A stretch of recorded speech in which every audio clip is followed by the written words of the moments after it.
গেল 7 ম্যাচের মধ্যে 6টাতে হারার পর ঘুরে দাঁড়ানোর সুযোগ পেল ইপিএলের ডিফেন্ডিং চ্যাম্পিয়ন লিভারপুল।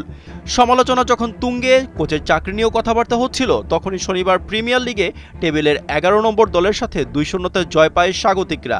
প্রতিপক্ষ যেমনই হোক, জয়ের সূচনা নিয়ে খুশি আর্নে স্লট। তবে পরীক্ষা যে এখনও শেষ হয়নি, সামনে কঠিন সময় অপেক্ষা করছে সালাদের। ফার্স্ট হাফ ছিল শেষের পথে, দুই দল মরিয়া ছিল গোলের জন্য। ম্যাচের 43 মিনিটে হুগো একিতিকের হেডারে গোল হলেও ভিআরে রেফারি অফসাইডে বাতিল ঘোষণা করেন। ফার্স্ট হাফের অতিরিক্ত সময়ে অ্যাস্টন ভিলা গোলকিপার মার্তিনেজ পাও তোরেসের কাছে ব্যাক পাস দিতে গেলে বল চলে যায় সালার পায়ে, আর সুযোগ কাজে লাগান এই রাইট উইঙ্গার। এই গোলের মধ্য দিয়ে 250টি গোলের মাইলফলক করেন 33 বছর বয়সী ইজিপশিয়ান কিং।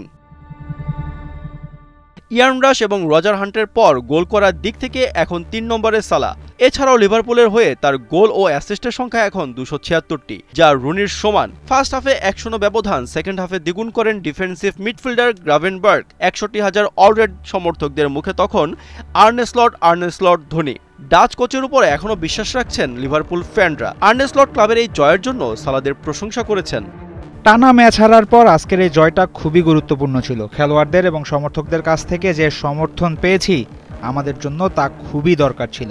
রিয়াল মাদ্রিদের বিপক্ষে আমাদের খুব ভালো খেলতে হবে, এটা আমাদের জন্য বড় একটা চ্যালেঞ্জ। যদিও জয়ের উৎসবে মেতে আছে অ্যানফিল্ড, কিন্তু পিকচার আভি বাকি হয়।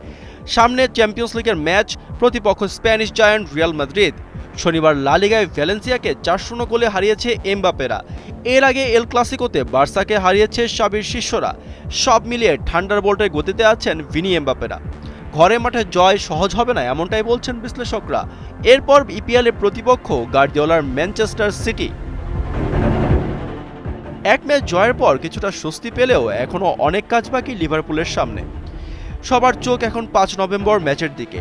রিয়ালকে হারিয়ে জয়ের ধারা বজায় রাখতে পারবে তো সালারা, নাকি আবারও হবে ছন্দপতন?